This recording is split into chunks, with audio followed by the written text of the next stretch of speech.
The Garden of Eden must have trees pleasant to the sight, and it must have gold and onyx stone and a river of four heads. Is this one of the rivers? This is the Pison River, which is mentioned in the 2nd chapter of Genesis, when it says, a river went out of Eden to water the garden and parted and became into four heads. The tree life from Chattahoochee to Bristol is the largest of any other area in the world. The Bible names 28 trees. The best authority on earth have identified 27 of them here, and many more, including the gopherwood tree. The Bible names those four river heads as the Pison, the Gihon or Gihon, the Hiddekel, and the Euphrates. The first one was the Pison. The Bible says that is it that compasseth the land of Havilah, which was North Florida before the flood, where there is gold, and the gold of that land is G-O-O-D. The Bible used that adjective to describe the North Florida gold to further tie down the exact location of the Garden of Eden. The next verse says there's also bdellium there, which is nothing but rosin out of pine trees that God instructed Noah to pitch the ark out of, and onyx stone, which is marble. And North Georgia, right where this great river has its source, is one of the largest marble areas in the world. The Tate Marble Quarry and Company there at Tate, Georgia, is one of the largest.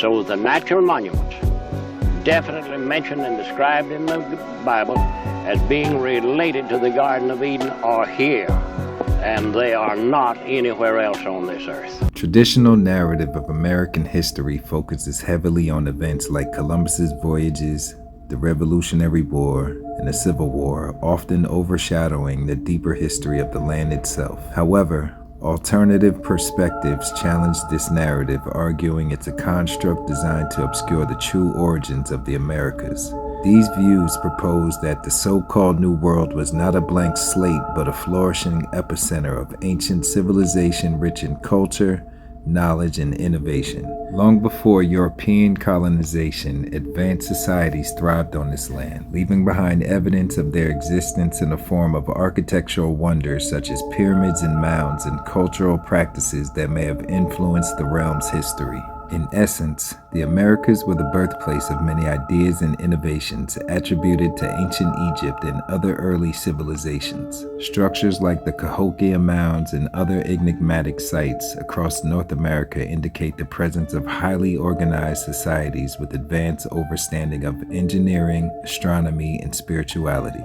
These parallels raise the possibility that Egyptian culture itself may have drawn inspiration from the Americas, positioning this land as a forgotten nexus of human development. The function of the pyramids extend far beyond the physical structure, serving as profound centers of energy, consciousness, and cosmic alignment. In ancient societies, pyramids were designed with precise geometric and astronomical principles, allowing them to act as conduits between the earth and the cosmos. They were believed to harness and amplify natural energy fields, creating a harmonious resonance that could elevate spiritual awareness, facilitate healing, and connect humanity to higher dimensions.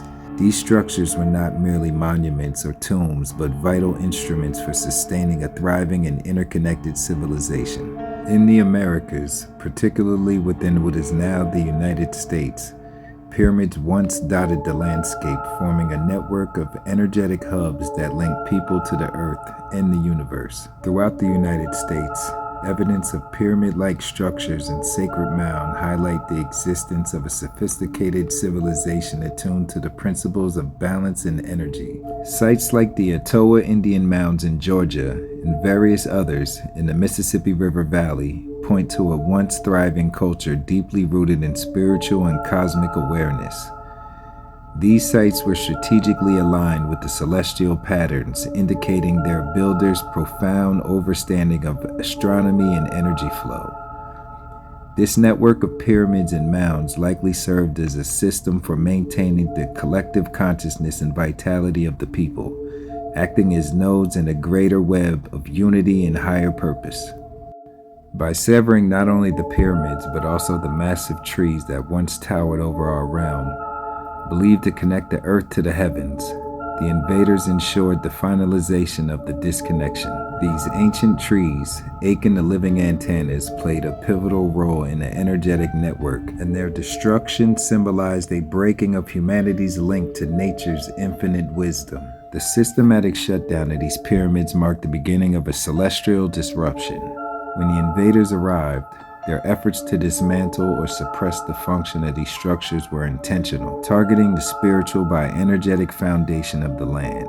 By severing the connection between the pyramids and the consciousness of the natives, they created a void, enabling the imposition of a new reality. This was known as the unplugging of the human spirit, a disruption of flow of knowledge, memory, and energy that sustained the original societies. The invaders sought to overwrite the existing paradigm, replacing it with a holographic overlay designed to instill amnesia in the native people. The overlay would ensure compliance, erasing the memory of a thriving civilization that once existed and trapping its descendants in a manufactured reality. As the pyramids fell into disuse and obscurity, the energy they once channeled became dormant, and the spiritual awareness of the people dimmed. This allowed for the creation of what some might call the Matrix. It's the illusion that harvests life force by perpetuating disconnection and division. By disconnecting individuals from the natural energy of the land and the greater cosmic order, this system ensures dependency on artificial constructs rather than the boundless vitality that once flowed freely. This deliberate erasure left the indigenous people vulnerable, their once thriving cultures replaced with hollow structures that offered no life or meaning. In the absence of sacred geometry and vibrant architecture that resonated with the cosmos, lifeless cuboid forms began to dominate the landscape. These structures were more than just physical replacements. They symbolized a reprogramming of the consciousness. Cubed consciousness became the new paradigm, a state of mental and spiritual confinement that imposed rigid boundaries on thought and perception. This system of control, now orchestrated by dark magicians skilled in manipulating energy and consciousness, ensured that the masses remained trapped in a cycle of artificial stimulation and distraction. The introduction of dopamine-driven states through material excess and fleeting pleasures keep people perpetually chasing external validation and suppressing their inner wisdom.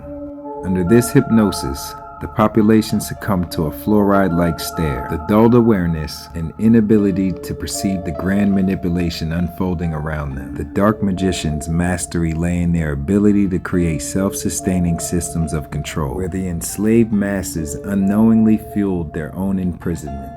With the ancient spiritual systems dismantled, the pyramids deactivated, and the towering trees reduced to memory, the invaders solidified their dominance. The lifeless architecture and cube consciousness became permanent fixtures, ensuring that the masses remained locked in cycles of artificial stimulation and meaningless distractions. Stripped of their wisdom, identity, and connection to the natural order, the native inhabitants were left in a perpetual state of amnesia, unable to comprehend or resist the oppressive forces that had reshaped their reality.